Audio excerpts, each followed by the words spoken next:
Chapter 18. Never trust a cripple. I'm waiting for something to happen. The whole world except me is asleep, and the only sound is him breathing heavy. I'm trying to see through the curtains, out the old woman's window, when it finally gets light. But the snow is stuck to the glass, and everything is fuzzy, which is pretty much how I feel. Looking down at him on the floor, how he overflows the rug, I think about that story where a giant falls asleep and is tied up by little people. Not that I do anything. I'm just a blob in the chair with numb hands and numb feet. Finally, what happens? There's a noise from the back and these light, skittery footsteps, and then my father comes awake so fast he almost yanks me from the chair.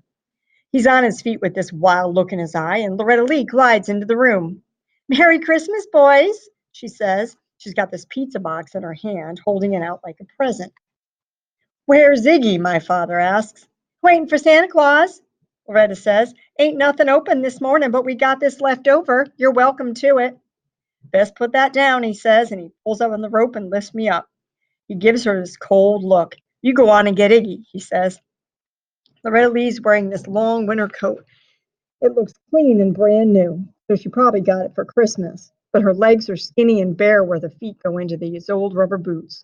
She's smoking this cigarette and squinting through the smoke at my father, like she's trying to figure out what he's thinking. "Why can't you be nice, Kenny?" she says. "We had some good times in the old days, remember?" "The old days are over," he says. "That the best you can do for us? Leftover pizza?"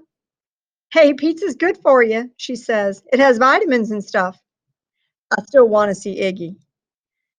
Loretta takes a drag on her cigarette, and she's got this crooked smile. Her eyes keep flicking at me and the way I'm roped up, but mostly she's looking at him. "Iggy'll be up soon," she says.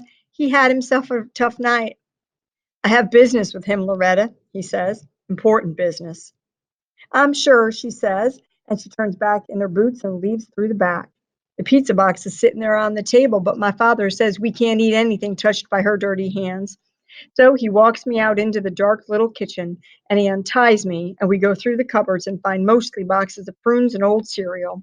There's nothing in the refrigerator that hasn't gone bad, so I eat a bowl of cornflakes with water, and I'm so hungry it almost tastes good.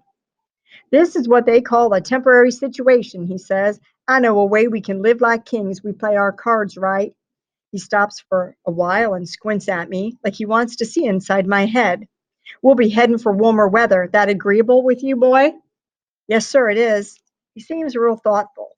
I had a lot of time to plan this out, a lot of time to study people, figure out what makes them tick. First thing, we'll get a bus, one of those RV things, a real big one, because it's important to look impressive.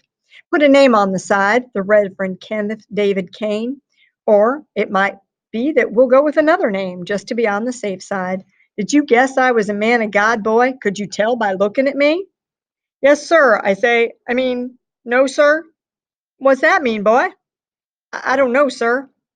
He reaches out and tussles at my hair. "You'll learn," he says. "You'll be standing out in front of the bus in a real nice suit. What you do is you collect money in a basket.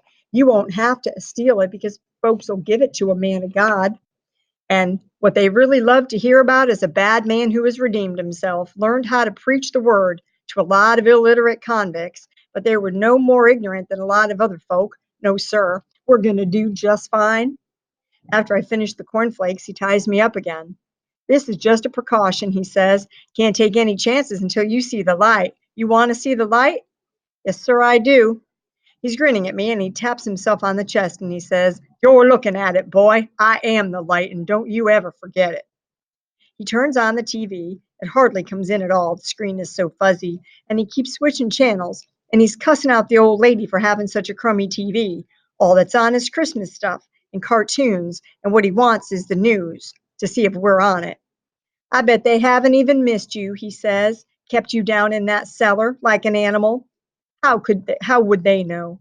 We're sitting there waiting for Iggy when the blue lights start flashing bright against the curtains.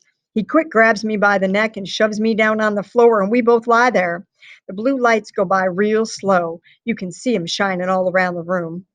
"Might be somebody else they're looking for," he says. "A place like this, it could be anybody. Still, you can't be too careful." When the lights stop flashing, he crawls to the window and looks out. "There's nothing dumber than dumb cop," he says. "If they were so smart, they wouldn't be working on Christmas Day, would they?" No, sir, I say. You hush up, boy, let me think. I'm lying there on the floor, tied up, when Iggy sneaks in through the back. I know it's him, the draggy way he walks and the heavy boots. Kenny, he's whispering. You there? Course I'm here, he says. Show yourself. Iggy comes into the room and his eyes are darting around. At first, he's surprised to see me trussed up. Then he shrugs and he doesn't look at me anymore. Close call, he says. You see that cop car? I saw it. They come right up to my door looking for the boy, he says. I said, come back with a search warrant. You want to see what I keep under my bed? But I let him have a good look from the door, satisfy him you weren't there. They believe you? Who knows with cops?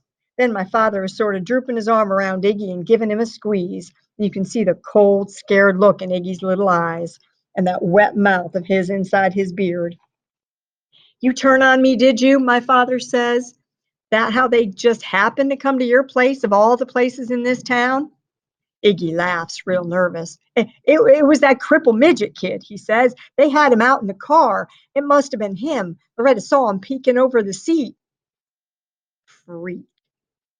What midget kid? My father asks. You think I'll fall for that? Iggy points at me and says, ask him, does he have a midget friend? The two of them stole Loretta's purse. That's how they come to know this place. That's the God's honest truth, Kenny. My father kneels down and looks up at me close. His face doesn't show anything. Well, he says, what's your story? We didn't steal it, I say. We just brought it back. Oh, my father says, now that's an interesting story. I like that story. Iggy's talking fast like he can't wait to get rid of the words and leave. Crippled up kid belongs to Gwen. Remember Gwen? Her and your wife were pals. That's what Loretta says. My father puts his hand on Iggy and shoves him down into the old lady's chair. Never mind about her. It doesn't matter how the cops got on to you. All that matters is they did. And now, what are we going to do about it? Iggy's scratching his beard and he starts to say something, and my father says, shut up and let me think. Iggy shuts up. Every now and then he sneaks a look at me like he's trying to tell me something with his eyes, but I can't figure out what. After a while, my father says, first thing, get me a firearm, something small but functional. Next thing is transportation. I don't care as long as it runs. Can you do that for me? Iggy says he can, no problem. Then do it, my father says. The quicker the better. Iggy leaves, walking backward out of the room. My father lifts me up by the rope and says, I know you have more sense than to waste your time stealing pocketbooks with a cripple, kid. You can't trust a cripple, but I guess you know that now, don't you? He shakes the rope. Yes, sir, I do.